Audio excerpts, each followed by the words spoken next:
talking about rituals. And our conversation about rituals is 12 parts long. This is the 8th of the 12 parts. So that this would be 2/3 of the way through the sequence of talking about ritual. In ancient military warrior ways, in order to throw a spear or a javelin, you grabbed it about 2/3 of the way back on the shaft. And that was known as the power point. And when you threw it with your body motion from 2/3 of the way, you put a certain geometricity into the dynamic. And so we're at a point now where our conversation about ritual is at a power point, where we can really grab hold. We can use a grasping of our mind, a grasping of our attention, a grabbing hold, a tenacity of our doing.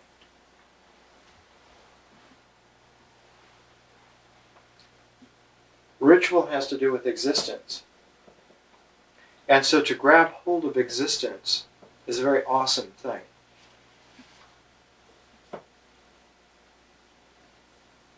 And this brings us exactly to the point where the lecture today focuses. In ancient times, the experience of existence was always fraught with something deeper than anxiety. We experience anxiety today. Civilized people experience anxiety when they're confronted with their existence.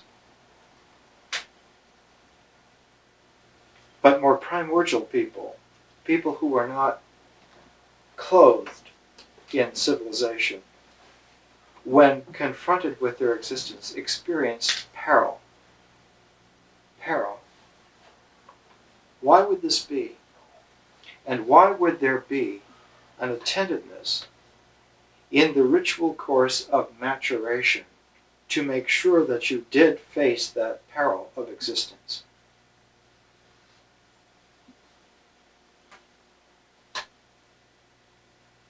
In medieval times, in the Arthurian ritual and mythic cycle,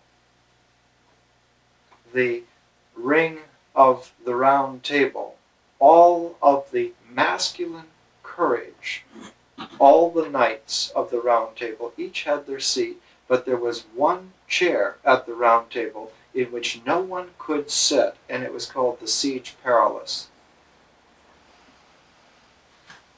It was the place on the circle of courage where your courage did you no good. It wasn't a question whether you were courageous or not. All the knights of the round table were knights, and they were all courageous.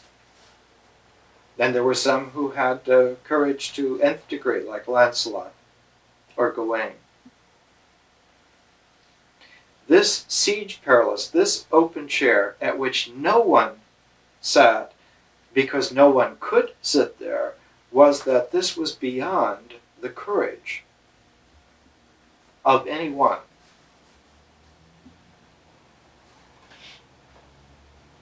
This is the break. This is the crack. This is the flaw that is there in existence. What is the break? What is the crack? What is the flaw? Why is existence perilous? Why, even for civilized people, is existence anxious?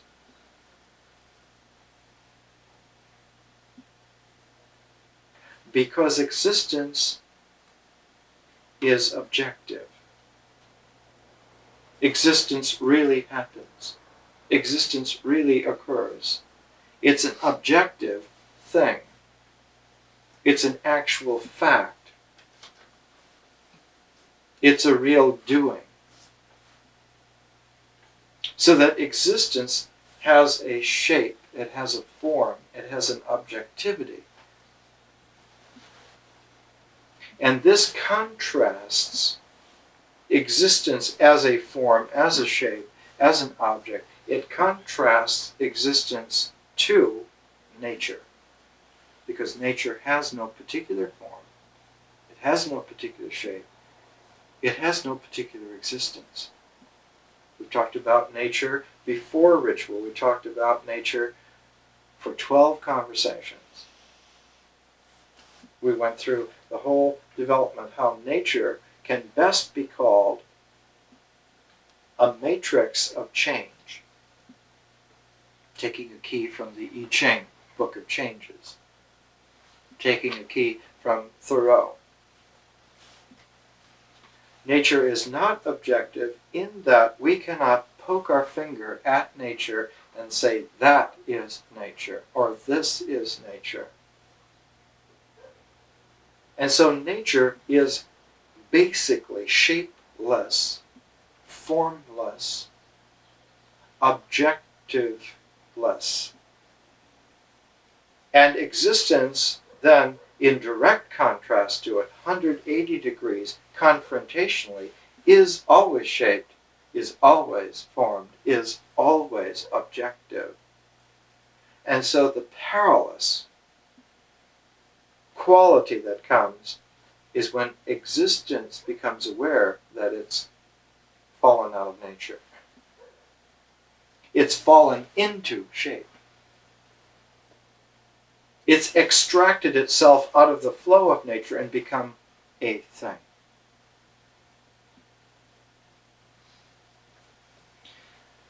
So one of the most important questions to ask, and intelligent men and women ask these questions long before the Homo sapiens species ever evolved.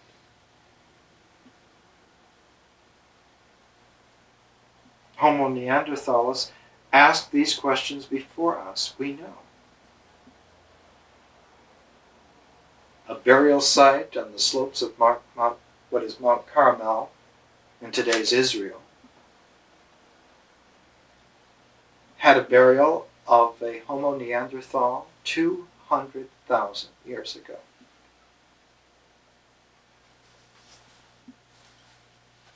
And the ossified skeleton was surrounded by little grains, little pollen grains that showed that the body had been encircled by flowers to seal it with beauty for another realm.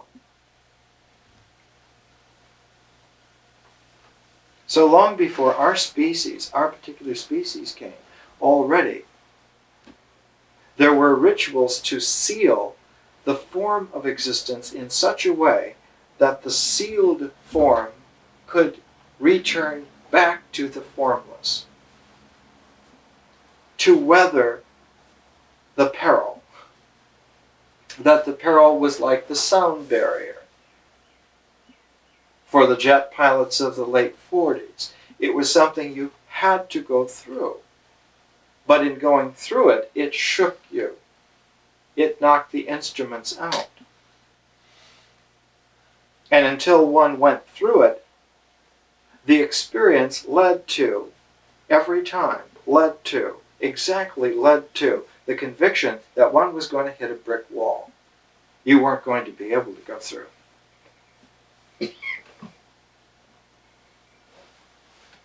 Before Chuck Yeager went through the sound barrier on my 7th birthday, October 14th, 1947,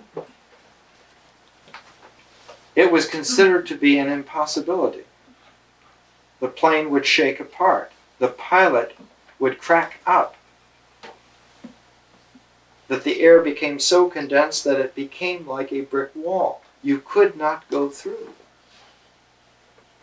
And also visually, the whole air compression visually convinced the pilots that there was this whirling blue-black hole in front of the jet.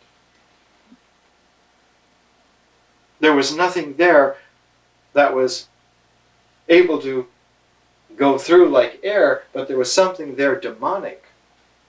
And they called it a demon. The demon of the sound barrier. And it wasn't until one went through that, 1947, that it was apparent that this was a threshold initiation. And that when you went through the sound barrier, you left sound behind in the form of a sonic boom.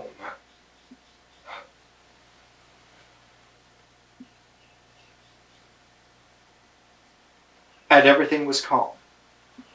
The instruments went back, the plane went back. Yeager's famous phrase is, "I'm going like a bat out of hell." The plane is soaring. And he laughed.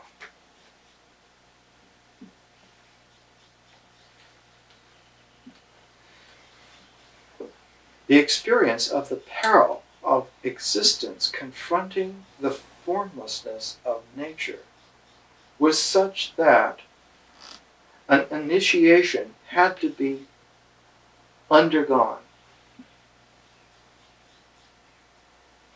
For Homo neanderthalis, there was definitely the pairing up of tools and flowers. But long before, and I mean a long time before Homo neanderthalis, Homo erectus, who started migrating around this planet 2 million years ago, already faced the perils of existence in the form of carrying certain tools, fire.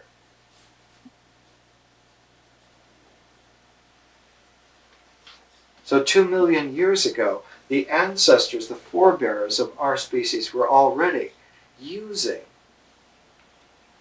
an initiation which brought together, like a calipers, bringing together two aspects which were almost impossible to deal with by themselves, but when they were dealt with paired, one could find a way to balance them out. One was the fear of death. Not only the fear of death, but all of the concomitant vibrations. Anxiety always has an associative envelope that goes on and on. Not just fear of dying, but fear of death, fear of decay, fear of the fear of death is endless. All the associated images that come. Afraid to cut one's hair because it's like a little death of the body. All of these. So that fear of death, fear of the dead, somehow was overcome in initiation because of fire. Because of fire. And the ability to carry fire. The ability to carry fire was this aspect of the pair, that overcoming death somehow had to do with carrying a fire, like on a torch, or in a bowl of oil with a little wick. Later on, that was how it was. So that in the Eleusinian mysteries, there was a sacred official who was the torch bearer. I think I have the name here. The torch bearer was called the Hierochirix. Hierochirix carried the torch. Was an official ritual position that was always there. Always there. And the torchbearer in the Eleusinian mysteries had to come from a special family. I have the name of that family, the Kyriakes. The Kyriakes family. They handled portable fire to address a death experience. Somehow carrying light with you had something to do with going through the experience of the darkness of death.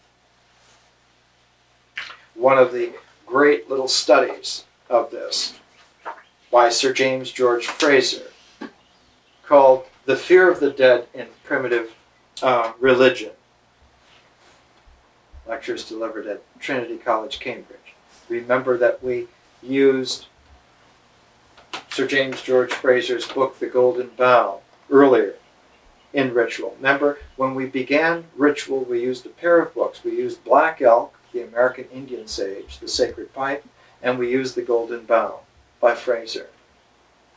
So that we began with a pair of books, because each one of these stages of our education is an initiation. And there's no way to conflate them. They have to be articulated. And I don't know of any way to make it smaller than a 12-step process. 5,000 years ago, when the Hermetic tradition first came into writing, the journey through the netherworld in the ancient Egyptian pyramid texts, there were 12 stages to the netherworld. There were 12 hours in the darkness. 12 gates. So there are 12 Saturdays 5,000 years later, because I'm in the same tradition. I don't know how to shorten it. Maybe somebody 1,000 years from now will find out how to shorten it. I don't know. But I do know that this works. It works because this is the way things are. And if you go through an articulate initiation, even if you don't know what's happening, it will work. If you breathe and you eat, you will live. You don't have to know how oxygenation happens. You don't have to know how digestion happens. It would be nice to know. You don't have to know. You will live. So our education is as ancient as it gets. It works because that's how things are. But we saw that we have to move through this particular sequencing in a special way. We have to carry a paired quality with us, like using 2 eyes or 2 hands or 2 legs. We have to use a paired quality of motion, a paired quality of approach. Because if we use only oneness, we get trapped in the enormity of the oneness of existence separate from nature. And that's the very root of the peril. And the naive who seek to integrate everything prematurely come prematurely to an integral one of existence, and when their existence is knitted into oneness, they break down. Not because they did it wrong, but because they did it right. Because when existence is unified, you find the peril there. That's where it's supposed to be. And if you used your little friendly pharmacological aids and you got there before you understood that, you're going to crash into the sound barrier. Because the instruments go, they don't work. At that particular juncture, they don't work. The airfoils do not work. You have to use a momentum to carry you through. There's no way to pilot through the sound barrier. For that, duration. By the mid-1950s, the jets were big enough they would go through the sound barrier like that. But when the X-1 went through the sound barrier, it took about 2 or 3 minutes. Very scary. Very scary. When ancient man went through that initiation, that peril, sometimes it took years. So you had to have implicit trust in the Hierophant, in the torchbearer, in the priestesses, in the goddess Demeter, in the god Dionysus. If you didn't have implicit trust that all of these were going to carry you through, you would not make it. You would not make it. So we use a paired approach just because the very nature of it is also paired. Demeter was the Eleusinian mystery goddess, and Dionysus was the urban god. City and country.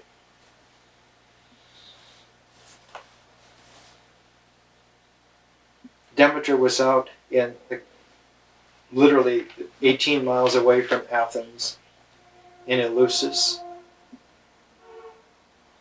Just a few buildings there, not more than 20, 30 buildings at the most. And her rituals were celebrated there. And they were largely in the open air. The Telestrion, which was the first building built, was not built until early 500s BC, Pisistratus. And it was about 100 years later before the theater of Dionysus was built in Athens. The theater of Dionysus. And one has the classic study of it, The Theater of Dionysus in Athens by Pickard Cambridge. So that right on the slopes of the Acropolis, right on one of the slopes, was the theater of Dionysus.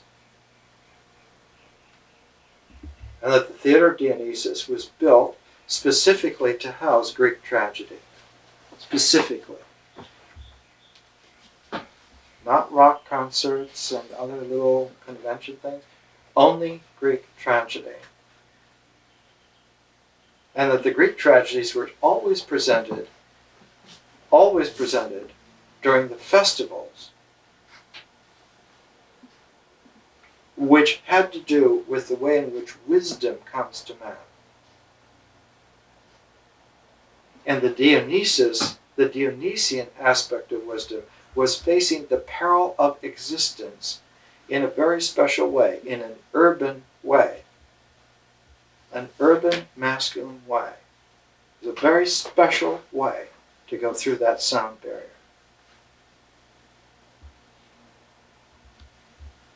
Whereas on the other side, the Eleusinian mysteries was a pair to that, another aspect of going through the same terror. The terror, the awesomeness of realizing that existence, that we're involved in something which is way out on a limb.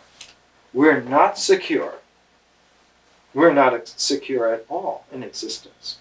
The very fact of existence makes us insecure. So that one of the pairs of books that we're using now, the Bacchae by Euripides, we follow the Sacred Pipe by Black Elk, the Seven Rituals of the Calumet, the Sacred Pipe, paired with the Golden Bough by Sir James George Fraser. And the next pair was the Bacchae by Euripides and the Mindfulness Sutra by the historical Buddha, the Satipatthana Sutra. So the second pair they both have to do with facing the terror of the peril of existence separate from nature. At the telling place, at the place where the hand can grasp the play, the Greek tragedy, the Bacchae, Dionysus says of the protagonist, King Pentheus, who's going off to his death because he cannot make it through. Dionysus says, in the translation of Michael Kakionis, the director of Zorba the Greek and many other fine films, in his translation, Dionysus says, "Go, terrifying man, go your terrifying way. To the terror you'll be privileged to know. The glory that will hoist you to the skies. Stretch out your arms, Agave, and you, her sisters, daughters of Cadmus. I bring him, this man, so young, I bring him to his ultimate struggle. The victory is mine. The victor is Dionysus. The event will tell the rest." there is no way that we survive that contest. At that particular juncture, whether it's just for that, or whether it's for several minutes, or whether it's for several years, at that juncture, during that duration of transition, the victory belongs to the god or the goddess. And it is our trust in that god or that goddess that carries us through. Notice that there is room in that juxtaposition for the glue to not hold. If you do not believe in the god or the goddess, you will not be carried through. If you begin to peck away at your belief, at your confidence, if you begin to think that the god is only an image of the god, that the goddess is only partially of that goddess, you will not make it through. To that degree of disbelief, the shock wave of the sound barrier will tear apart the structure that you have made for yourself in place of actual commitment. So that the transition through the terror of existence, not there because we've done something wrong, but there because we exist. It comes with the structure of existence. For there to be a form, it has to be distinct from formlessness. For there to be something objective, that our actions are factual and real, and we pride ourselves on it. Let's do something practical. Let's get real. Let's have a reality check. All those phrases that are spoken with confidence are exactly the points at which the terror enters the experience of the initiation. That's exactly what the point is.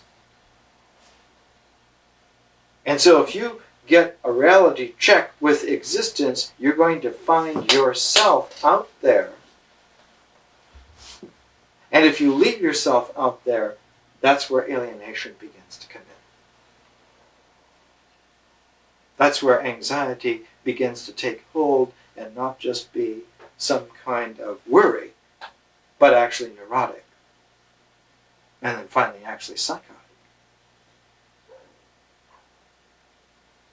So the whole movement of ritual at this particular juncture, 2/3 of the way through, is to be aware that ritual is not something superstitious.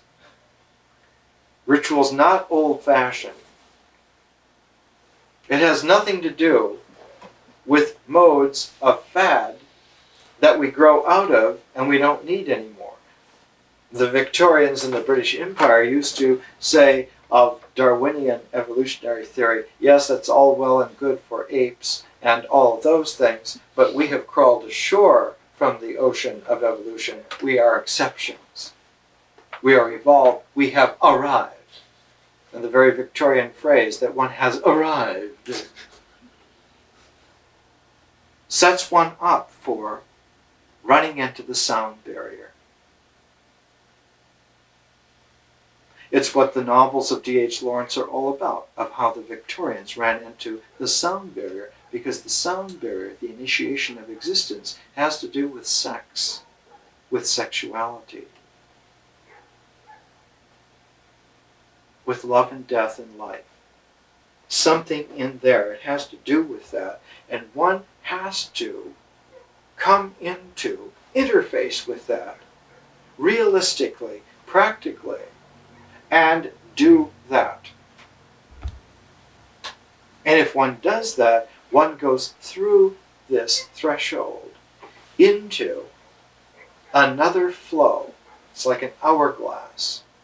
Here's the wide, infinite realm of formless nature, and one comes through shape and form of ritual through a little bottleneck, which is the initiation of existence, and one comes back out again into another flow, the flow of experience, the flow of language, the flow of myth.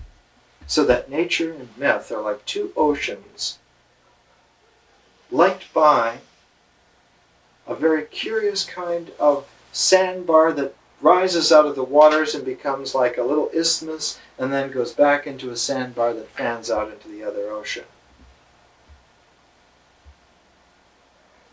Like the experience Balboa had when he came out of the Atlantic Caribbean world and for the first time came up to the ridge in Central America and saw for the very first time with European eyes the vastness of the Pacific Ocean. Unbelievable. They'd never seen water like that. The Atlantic has a different nature from the Pacific. The Atlantic is like a choppy lake, whereas the Pacific is more than half the planet. The Pacific is a planetary quiet. The Atlantic is like a huge lake. Different.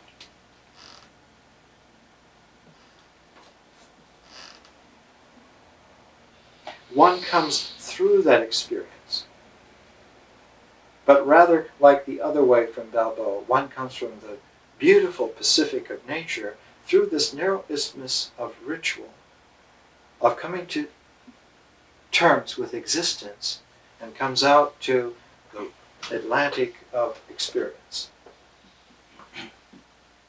the ocean of language, which is somehow related to nature but somehow different, has a different tone, has a different flavor, more choppy.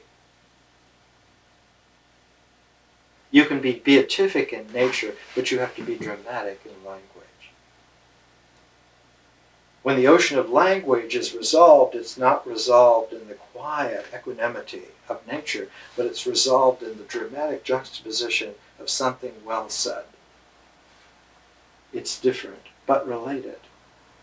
And so experience has a dramatic fullness to it, satisfying because it happened in the right way. Whereas in nature, the experience is satisfaction because it is. Nothing has to happen, in particular at all. And so Greek tragedy, which uses language,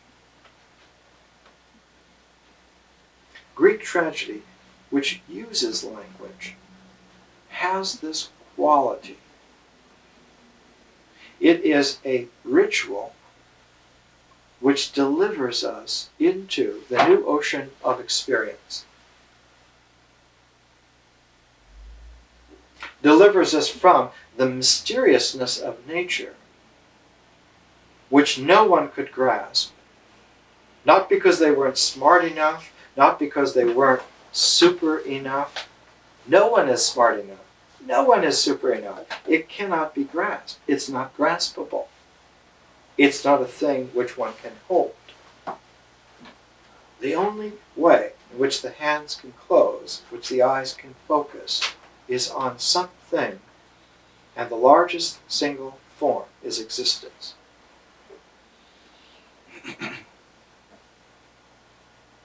It becomes sophomoric to call it life because we can't call it life yet.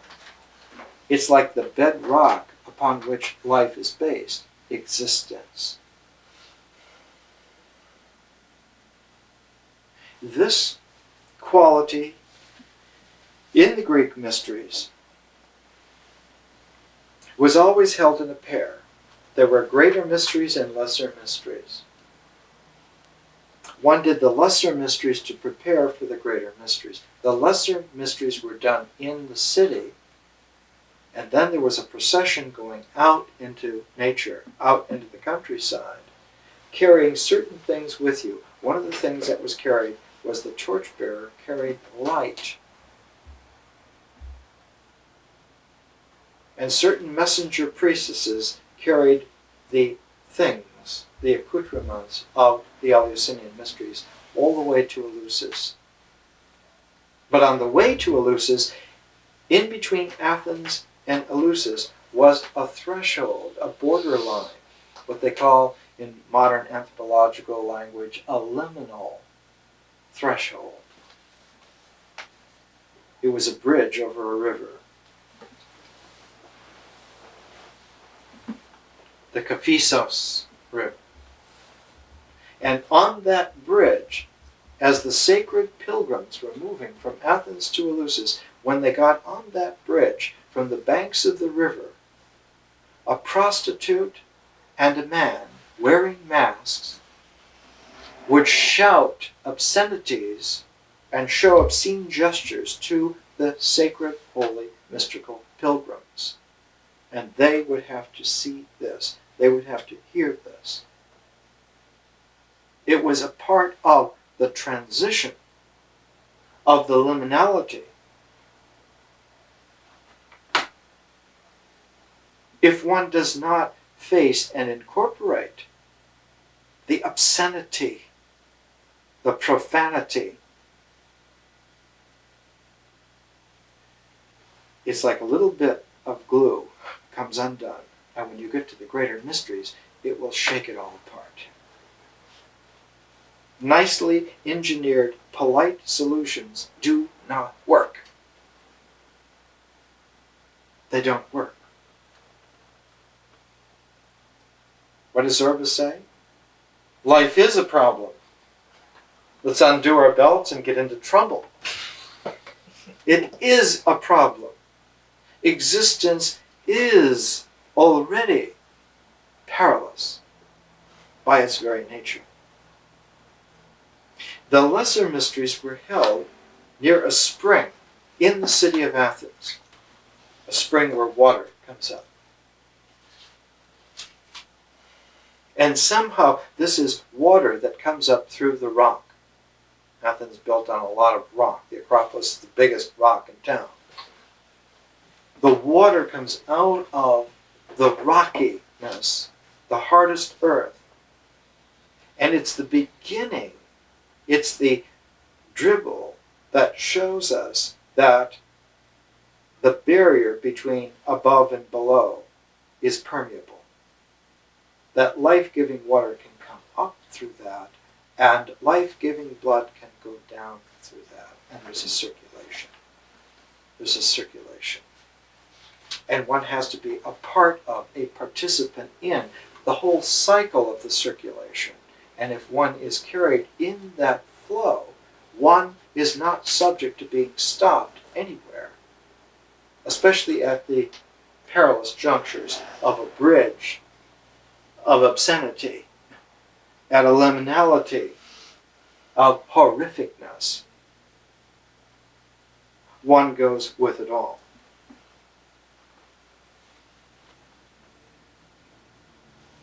Now the torchbearer and a herald go together. Actually, it's the herald that's called the hierokyrex, and the torchbearer is called the diduchos. The diduchos always is accompanied by a priestess, and the herald is always by himself. One is carrying light, the other is carrying sound. One is carrying a torch, the other is carrying words. A herald who is announcing. Light for the eyes, words for the ears. Eyes and ears together, crisscrossing, make mind. Light and words crisscrossing together make mind, consciousness. Not full consciousness yet, but experience. It's experience in that one can talk about how one is feeling.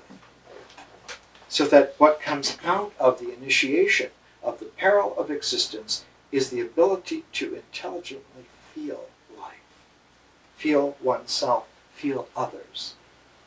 So that the palpable texture of feeling is the pattern of the water in that other ocean.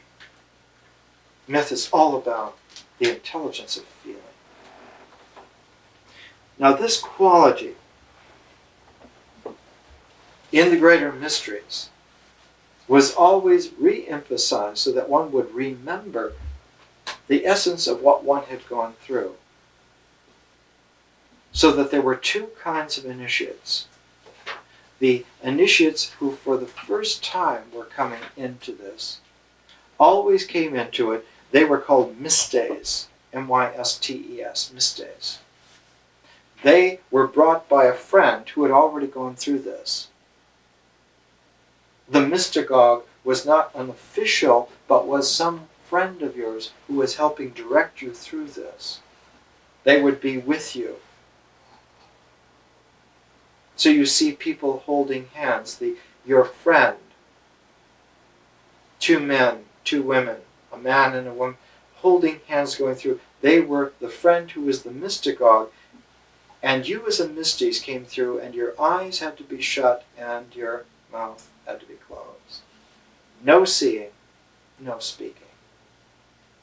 Your blind silence was part of the seal of your trust that your friend and the Hierophant and the two priestesses who were handling the large mysteries, and the torchbearer and the herald and the one priestess who were handling the RNA aspect, so that the DNA and the RNA were being handled together so that life was really going to carry you through.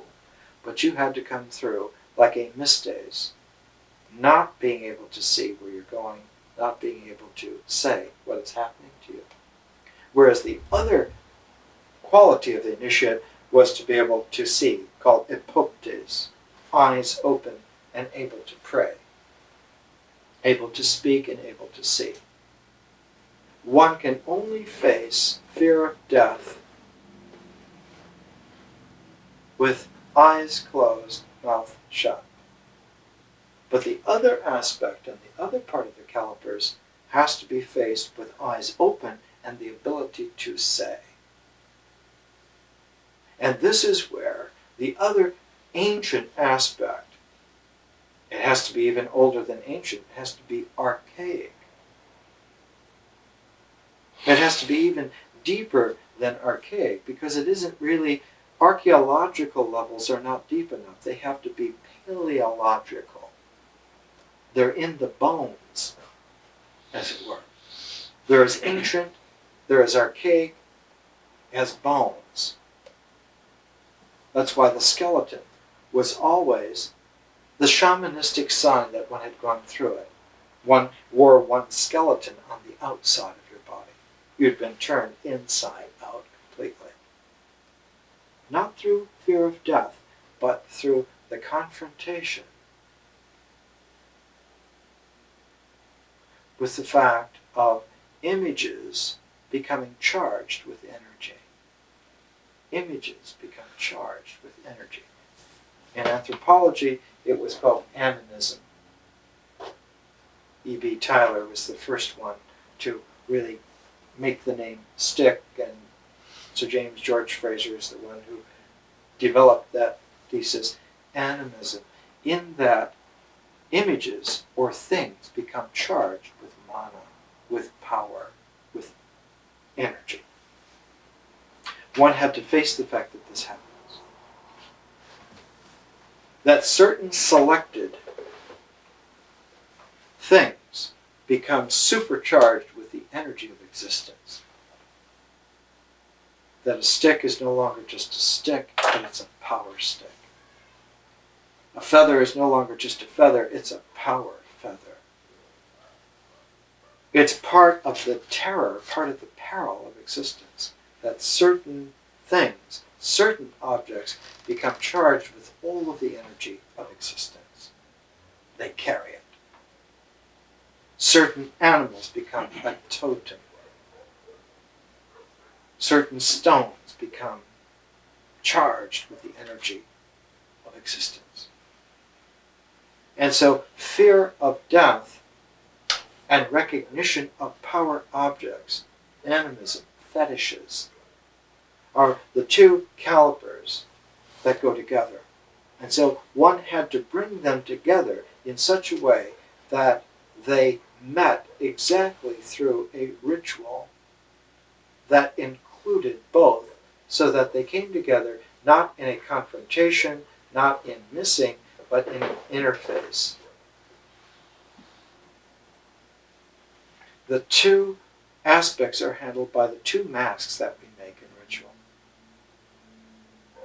By the two masks that we make.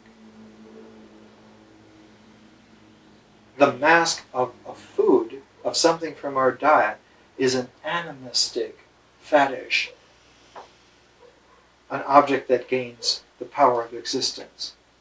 The mask of a feeling is like facing fear of death. To be able to put a face which can be taken off and put it on. These two masks, and they have to be brought into an interface. So the whole point, the whole existential point of the 3 months of the 12 weeks in the ritual is to make those two masks and bring them together into a single ceremony. But to do it with other people so that everyone will do the same ceremony together and use both their masks. So that as a group, as a tribe, as a community, you need to have a single ceremony where everybody brings both their masks and everybody uses both their masks in that single ceremony. That's the healing ritual. That's the transition to myth. That's the way this interface of existence is handled in this education. It's very simple. It has nothing to do with whether you read some assignment or not. It's whether you actually did it or not is the only key. Your seal to success is that you did it. Time out. Two kinds of initiation. One, the mistes. The other, the epoptes. The mistes always had their eyes shut. The epoptes always had their eyes open. Integration always is a leading into a dark interior, like being eyes shut. Integration always goes that way. Whereas differentiation always is opening the eyes up.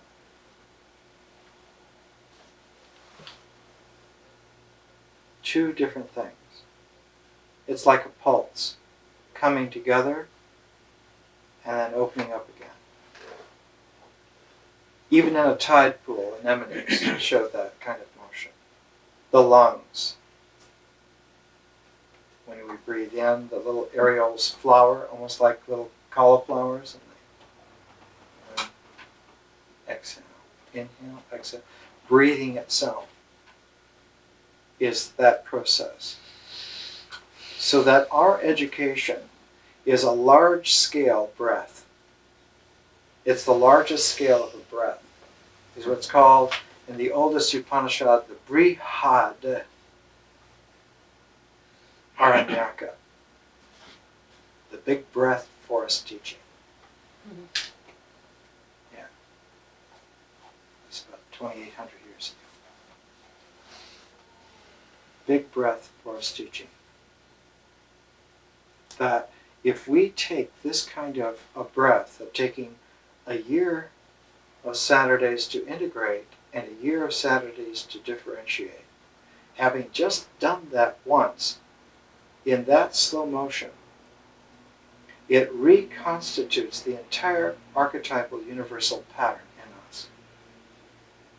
It's like applying the Feldenkrais method to our life.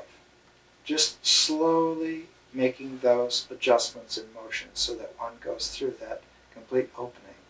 That even if we were in a psychotic concentration camp of a life, it would release us into fullness.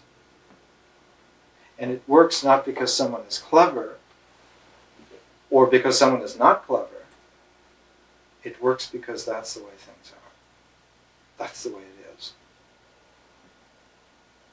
Now we've been talking about Euripides, about the Bacchae, about the way in which Dionysus, in the Bacchae, is the masculine counterpart to Demeter, the goddess of the Eleusinian mysteries. That Greek tragedy was presented in the Theatre Dionysos in Athens as a complement to the Eleusinian mysteries and Eleusis in the Greek countryside, and that the two were linked together, a single road, and that on that road, about, actually almost halfway, is the bridge over the Dionysos River. I don't know if there must be a bridge there today. And as soon as one crossed that liminality, leaving the precinct of Dionysus and entering the precinct of Demeter, it was right there that one was confronted by a masked man, a masked woman, a prostitute, and a John, hurling insults and obscene gestures to the sacred pilgrims on the bridge. They must see this. They must hear this. That to the extent that one is embarrassed about anything in existence, to that extent one will fall apart in the great mysteries.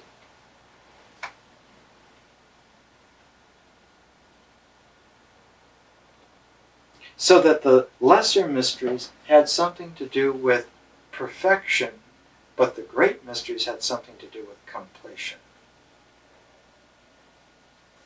In the lesser mysteries, one saw the Atlantic Ocean. In the great mysteries, one saw the Pacific Ocean. And that these two realms of nature and experience through language were linked together by existence. So that existence, instead of it being a barrier which one would crash into like the sound barrier, became a link, a bridge. And when existence was strategically co-opted in being a link between nature and experience, then man's whole integral capacity was expanded enormously.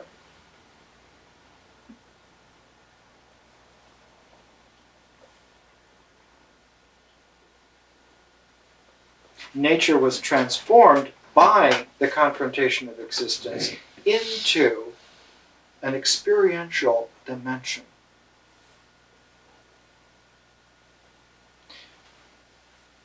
The fetish, which was animistically supercharged in the peril of existence, became transformed into, instead of a stick or a feather or a stone, into a word, into something in language. And when one spoke that word, it was like using that fetish to bridge back to nature. So that language gained the power of the peril. It gained the fullness, the terrificness of existence. And so sacred language became real because it was grounded, founded on the objectivity, the forms, the shapes of existence.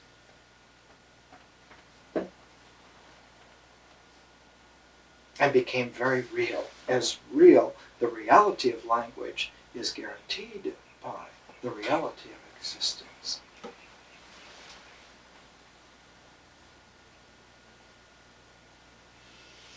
So there's a paradox. Sticks and stones will break my bones, but words will never hurt me. Mm-hmm. Words can shatter sticks and stones. And words, language, as we will see, are qualities of experience, which means that experience is real. Because existence is real, experience is also real. We can be mobile in our experience, and what we make for ourselves as experience becomes real. We can add to the dimensions of ourselves by creating experience for ourselves that was not there in nature and is guaranteed reality because it's founded on what we do. True ethic is always on what we do.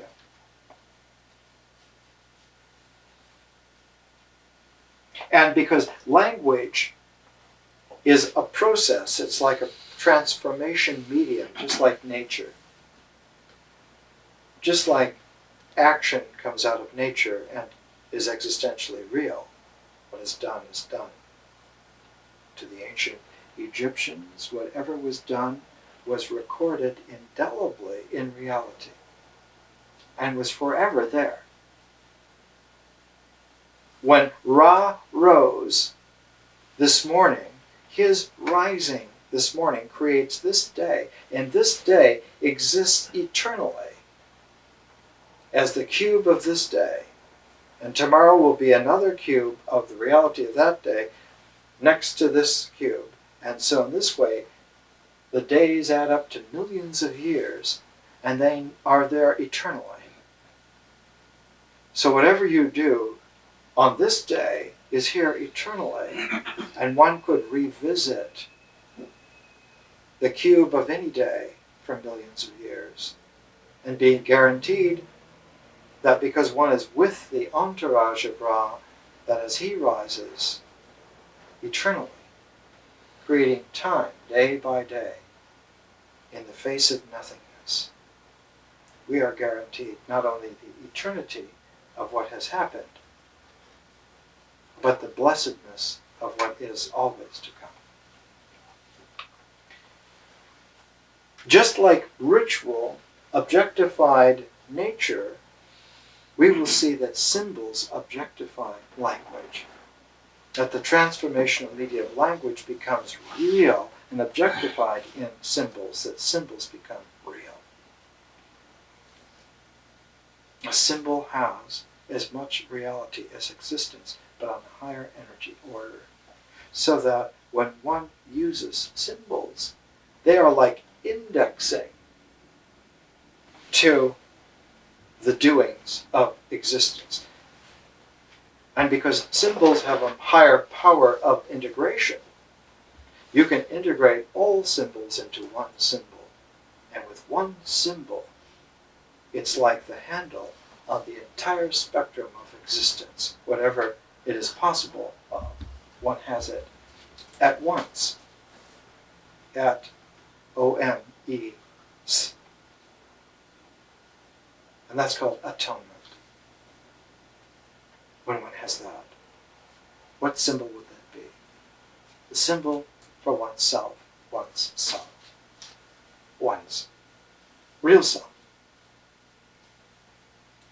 With the proviso that we understand that it's a vanishing point. It would be a very flimsy soul if it were just another mask. But when it's the fulcrum, where all masks could be, juxtaposed together, integrated together, at that absorptive quality of acceptance, symbols flame into a third ocean. An ocean hardly suspected. An ocean much broader than nature, much broader than language. An ocean so broad that it was called an ancient language. 5,000 years ago, the only language that was used was borrowed from ancient Avestic. It was called magic. We call it vision today. Nature is unbelievably huge. Language is unbelievably varied. And magic is greater. Vision is much greater. And there's something beyond that. And we'll come to that. Along with Euripides, along with his Bacchae, we're using the historical Buddha's mindfulness sutra called the Satipatthana Sutra. Satipatthana, mindfulness sutra. And in that mindfulness sutra, there is an interplay between something that has to do with fours and something that has to do with five. Now look here, if you have 4, and you have 5, these 4 can go into the interstices of the 5. There's a whole series of 4s, and they go into a template of 5. So that in the Mindfulness Sutra of the Buddha, what is that template of fives? That template of fives actually has a front and a back to it.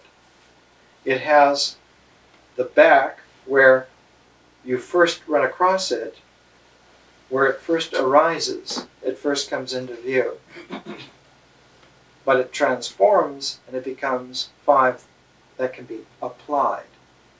Arising, application, integration, differentiation. The same five. The five that arise had a very particular kind of a quality. They were so universal that they were thought to be the very building blocks of all reality. And the five were material shape, feeling, perception, something which in English we just translate usually as tendencies. Sometimes it's called will, but tendencies is better. And consciousness. But these five are in some way, in a kind of a typology, constituents of everything. Material shape, form, feeling, perception, tendencies, directiveness, and consciousness. And that through the initiation, through the peril of existence, those five transform through language to be a five that, when applied, are energy, rapture, serenity, concentration, equanimity.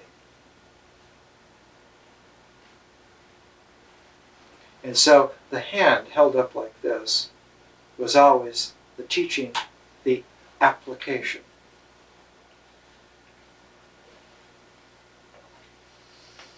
Always like that.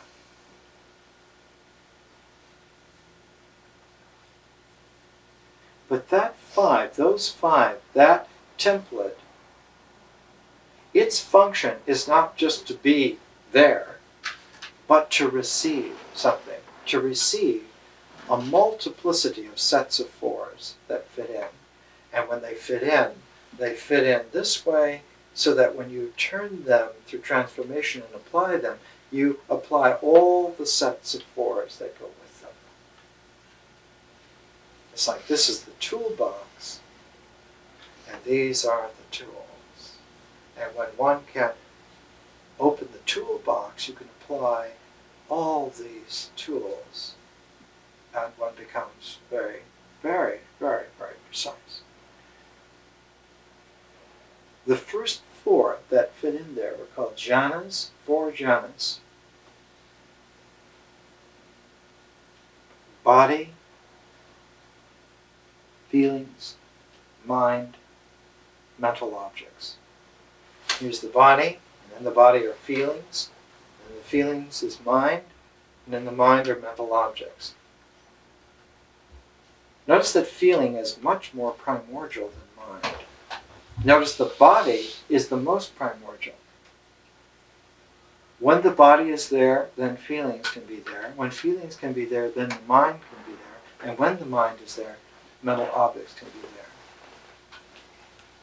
So there's this kind of sequencing. So the four qualities always had this kind of a sequencing, whereas the five work together like a hand. These four were always built up in this way. So that the articulation of grasping in the largest metaphorical sense, of being able to grasp and throw, handle and apply, was always that whatever you were able to grasp and apply had to be built in its sequencing, and the first was the body. Notice that this is a teaching of the Buddha, of the historical Buddha, and so if you think that you're a real good monk discarding the body, you have just thrown away the most fundamental, basic building block in the whole sequence of the very first tool. There's nothing more un-Buddha than disregarding the body. And to take pride in being some kind of monastic, ascetic, super trapeze artist because you have completely junked the body is missing the point as much as you could possibly miss it.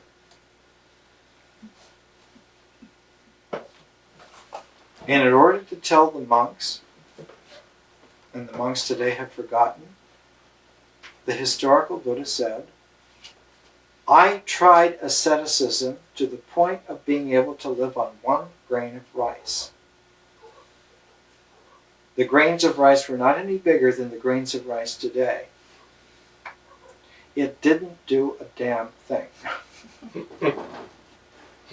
Because that's not the right application. Because 1 grain of rice body has so little feeling that it really collapses, and it means that mind is not going to be available, mental objects are not available, and you have an empty hand. Nothing happens. Sort of like the Italian ciao, but you're saying ciao to yourself. It's called the shock of recognition. You're waving bye-bye to you. See, we can start a Black American sermon here. Before you say bye-bye, you better get to know yourself. These 4 jhanas, body, feeling, mind, mental objects, means that in existence, in the form of existence, this is how they occur. The body comes through ritual, feelings come through myth, mind comes through symbols, mental objects through vision. So that in our education we have all of this here. We have those 4, and they come up once one has begun to select and objectify out of nature. We don't include nature in it. Nature is a 0 base. It's there as 0, but we're only counting 1, 2, 3, 4 to make the quaternary. So that the pattern of wholeness, the 4-part circle, floats above nature. It looks exactly, when you make a mystical painting of it, it looks exactly like a 4-part sun or a 4-part moon that rises over a landscape horizon. Nature is somehow here, and that 4-part wholeness rises above it. In the Mahayana it was the moon, the full moon, and in the Vajrayana it was the sun. In the Parayana, it's the galaxy. It's just a different symbol. The whirling Milky Way is what it is in the Parayana. Future. Those 4 jhanas go through lots of 4s, but the final tool in that transformation are what were called the 4 Noble Truths of Buddhism.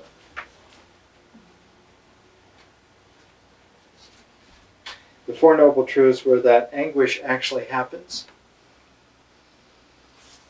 Suffering actually does occur. It really happens. And because it really happens, it had to arise. It had to come in some sequence. And because, and that's the 2nd Noble Truth, that there is anguish, that it does arise through a sequence. And the 3rd Noble Truth was that there is a stopping of that sequence. Anguish stops. The reality of ending anguish is as real as the anguish. And the 4th Noble Truth is that there is a specific, definite, learnable force for stopping the anguish. So that those four jhanas, body, feeling, mind, mental objects, when turned in application, become the Four Noble Truths. Recognizing that there's the anguish, that's how it came up, it can be stopped, and this is the way to stop it.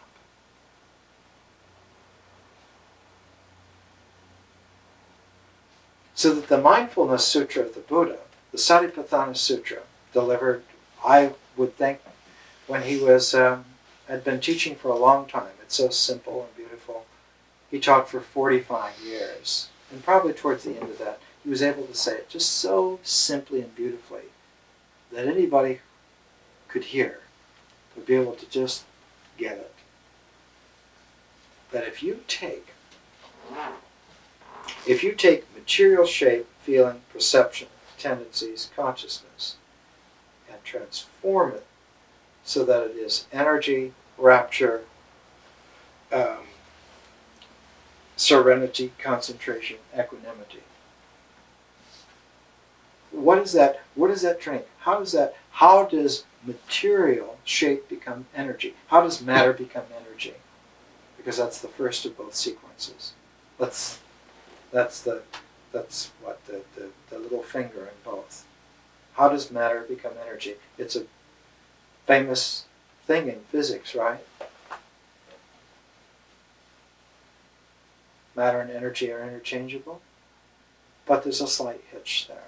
A slight hitch. And we're going to talk about it next week. Because it isn't exactly that matter and energy are convertible, but there's a quality of the form of matter which is convertible to a flow of energy. It's a little more refined than it seems. And one has to be very specific, and if one is specific, then it works. The Buddha said that another four, in between the four jhanas becoming the Four Noble Truths, another four that goes in here and holds in the hand that's going to apply this. Another four are basic physical ritual comportments. Walking, standing still, sitting, lying down.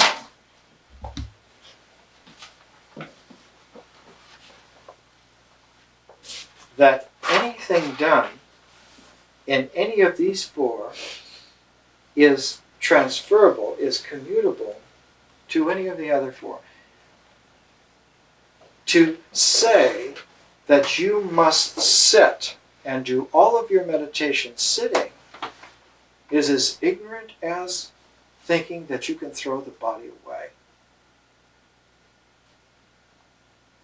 You can meditate as purely as you want, walking. A Vipassana meditation is in no way inferior to spending 8,000 years in Zazen with your back exactly right and the tendon stretched. And you can do it lying down. It's not a lazy man's guide to enlightenment. And you can do it standing still. Thoreau, who stood still in a section of the woods in late February on some land owned by Emerson, so that he could be a part of the woods during a snowstorm, because he said no one had ever just been with the woods in a snowstorm, that somebody needed to be there. Learned as much from standing still that afternoon as most people do. And a whole week of retreats with so and so and so and so at $1,500 a pop. Now we're not naming names. They know who they are.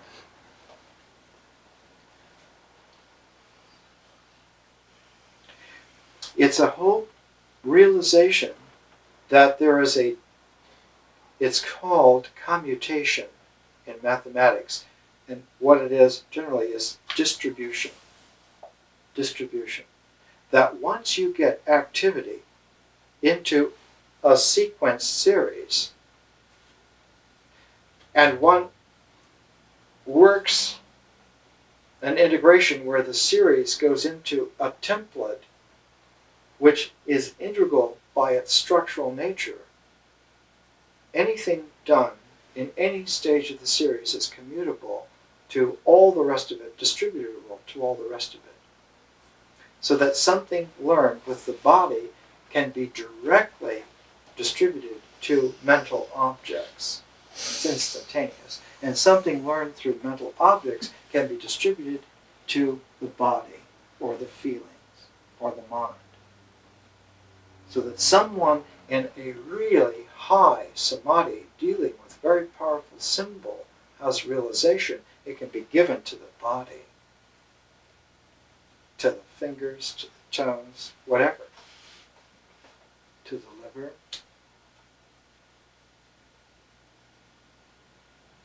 Called sometimes resurrection. The body receives whatever, if the sequence is made, and an ascending, building integral, and is received by a whole template. As long as all of those specifications are met, the engineering works. That's why Ra continues to rise every day. And this day is exactly the right day to realize. Paraphrasing the American Indians, today's a good day to realize. Real good day. One of the best in millions of years. Today is the day. In the Bacchae, in Euripides, what Pentheus, the tragic hero, does is he digs his feet in and he says, I'm not going to go along with it.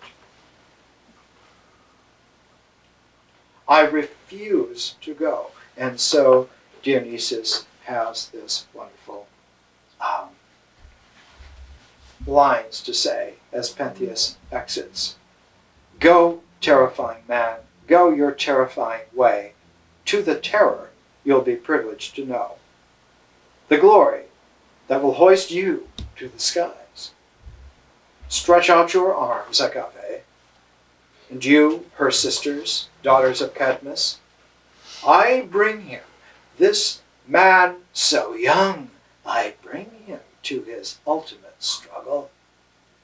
The victory is mine. The victor, Dionysus. The event will tell the rest. And as he says this, the figure of Dionysus is alone on the stage. The theater of Dionysus in Athens had about a 90-foot line in the proscenium. So in the middle of a 90-foot D-shaped stage, one figure saying this to someone disappearing off the stage, and the only other presence on the whole stage is the chorus. And the chorus then, because Dionysus becomes silent and turns in such a fashion to be almost invisible on the stage, the chorus then says this, after the disappeared Pentheus. Run, swift hounds of madness, run. Run to the mountain. Find the faithful possessed. The daughters of Cadmus, goad them, lash them, turn them loose. On the woman posing, woman-hating maniac, perversely spying at skirts. His mother will spot him first, through a crack in the rocks, through a break in the trees. She'll cry to the Maenads, what creature is this prowling on the hills, prying on the Bacchae? These hills, our hills, the hills of the holy revels. Who bore him, a woman? No woman's blood in such as him, a Gorgon seed, whelped from a she-wolf. It's the prelude of them pouncing on him. And the very first woman who will pounce on him to tear him apart will be his mother. Why? because she has been absorbed into nature through Dionysus, and he has refused to be absorbed. He stands out like a sore thumb, like a hangnail on the hand of integration, when they're just going to take fingernail clippers and doctor it up. He is not recognizable because of his refusal to be a part of the flow, not a participant in the mystery of life. That's why they were called the mysteries. The mysteries. Mysteries. Now there are books like, esoteric books like this. Some of the most esoteric books in the world come from the American Philosophical Society in Philadelphia, founded by Benjamin Franklin. The Sacred Officials of the Eleusinian Mysteries. It's far out. You thought that they were all occult books, didn't you? Well, they are. They are indeed. There's no bigger magus than Benjamin Franklin.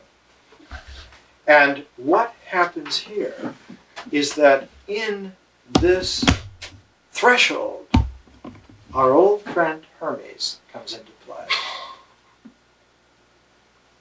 And Hermes, the Greek word for the kind of figure that Hermes is was psychopomp, a guide of souls. His caduceus that he holds up, that has the head like the astrological sign Scorpio, his caduceus that he holds up makes an occult light. That's what's there. And in the other hand, he holds the caduceus like a torchbearer of the gods. In one hand, and in the other hand, he holds a lyre. Because the sound of the 7-stringed lyre makes the first universal harmony. Remember, in the Eleusinian Mysteries, there was a sacred herald. Well, Hermes' herald, his words are the chord played by the 7-stringed lyre. Who plays that 7-stringed lyre? Hermes gives it to Orpheus. Orpheus plays the 7-stringed lyre. There's a 9-string lyre, but only Apollo can play that. So the ear hears the chord from the lyre, and once the ear is tuned to the chord, it can hear the melody played. The music of the spheres. In that time, there was a 7-planet scheme. We know today it's a 9-planet scheme. It's an Apollonian harp, an Apollonian lyre. I guess you know, don't you, that each planet in orbit around our star makes a certain sound? It has a bow shock. I think someplace here we have a cassette from JPL that has the sound as Voyager 2 went through the star system, our star system, recorded the sound of each planet in its orbit. You thought that it was just a dull, silent cosmos out there. Just little bits of lonely light in the midst of nothingness, but it's filled. It's filled. It's filled with trillions and trillions and trillions of life energies that are just everywhere. It's full up. Town's full. So our star system is like an Apollo lyre. So when the chord of the star system is sounded, that's what is presented like a solitone to interstellar space. It even has a terminal moraine of grit that forms along the outer perimeter called the Oort cloud, way out beyond Pluto. In Hermes, he has a 7-string lyre, and what is this ring, this terminal moraine of grit around, is all of this quality of this burnt out cinders of negativity that end right there. And they consolate themselves exactly at this perimeter and only there.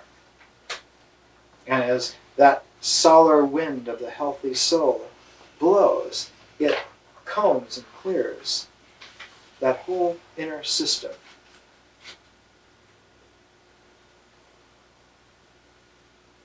This quality of Hermes and Orpheus, of the Eleusinian mysteries with Demeter, of Greek tragedy with Dionysus, was all part of the same realm of wisdom. It's very difficult to understand how that realm was together if you come to it piecemeal from the outside, so that there was a structure. Simple structure. And the structure is this: there are only 3 ways to leave yourself. Only 3 ways to go out of this shell of skin. One is through terror. One is through ecstasy. And the third is through transcendental wisdom. You can rise through wisdom, Athena. You can rise through ecstasy, Aphrodite. Or you can rise through terror, Ares. And ecstasy and terror always paired together. And transcendental wisdom is always the mediating third. And where those 3 meet, in that positive electromagnetic apex, that's where Apollo sits, on his tripod. But the equation solves in a negative way too, in a magnetoelectric way, and that's where Dionysus sits. In the dark apex. This quality, when put into the female goddess Demeter, mourning for her Persephone who has been lost, to bring her back, she faces a situation where she too needs the help of Hermes. And so Zeus, this is from the Homeric hymn to Demeter.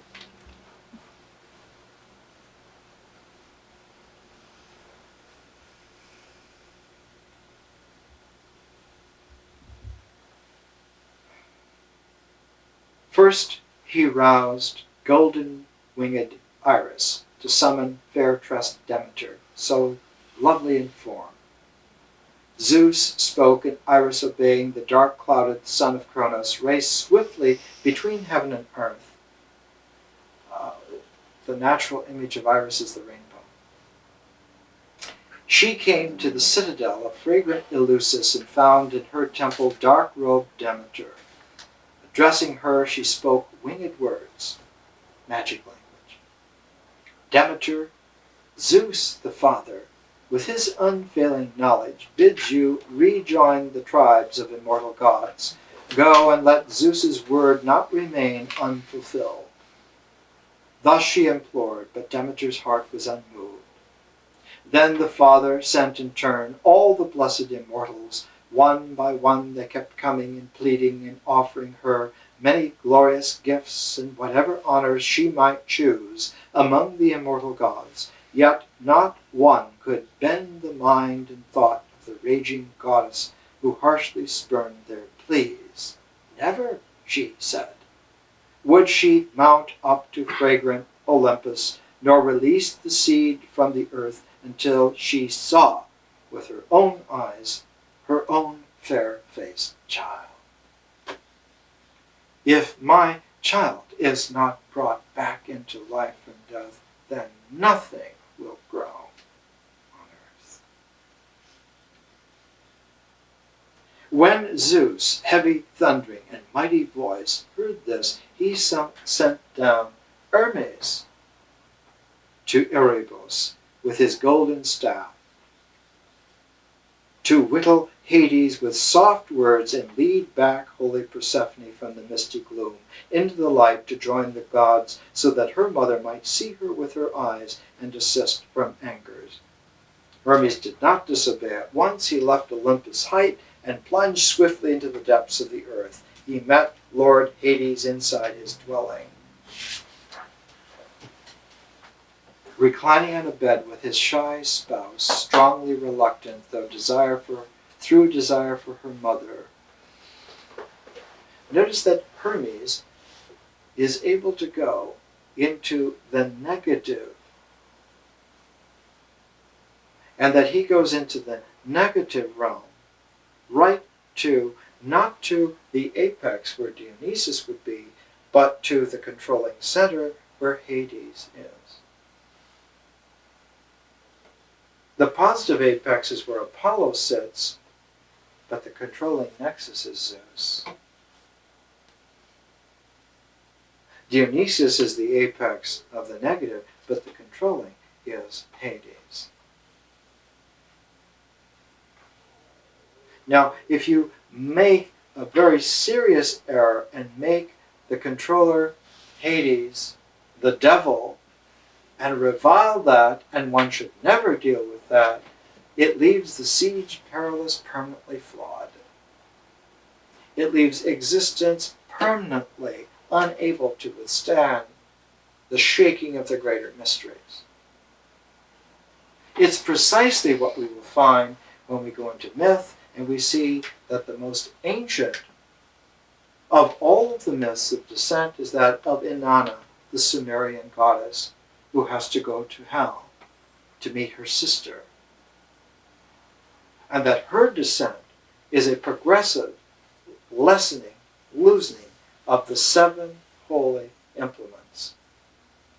Her crown, her gown, scepter, all of them. She must lose them all, so that she arrives at the focal center of hell, nude and bereft of all of her power.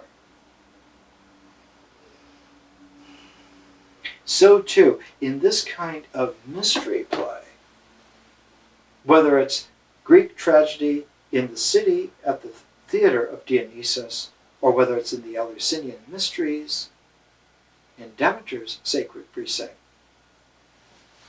if one could not close one's eyes and go through it all, and then open one's eyes and see that you had, nothing happened. Nothing happened. And it meant then that you were fair game for all the ravages of life. For the perilous qualities of existence. Because now you stood out like a sore thumb, like a hangnail. No hard feelings. It's just that you're not a part of the scene, of the flow of the real. And so you're fair game. So this whole part of mysterious quality of ritual has nothing to do with superstition. It has everything to do with wising up to dealing with what's real in terms that are actual. Now we're going to look next week at the beginnings of a use of language so that the words become the highly charged, animistic, energized things. We're going to look at Basho, the great Japanese poet who created the haiku form. And we're going to take a look at one of the great poets of the world, how he used language to energize presence so that the perilous opening of existence was filled by ourselves in a way that did not set us up as some alien object, but allowed us to flow instantly into the reality that was there. Basho, in one of his famous haiku, talks about, in very humble, meditative mode one day, actually seeing a cicada's voice penetrate an old rock. And that was the haiku. In the long afternoon, I patiently watched again and again the cicada's song penetrate the rock.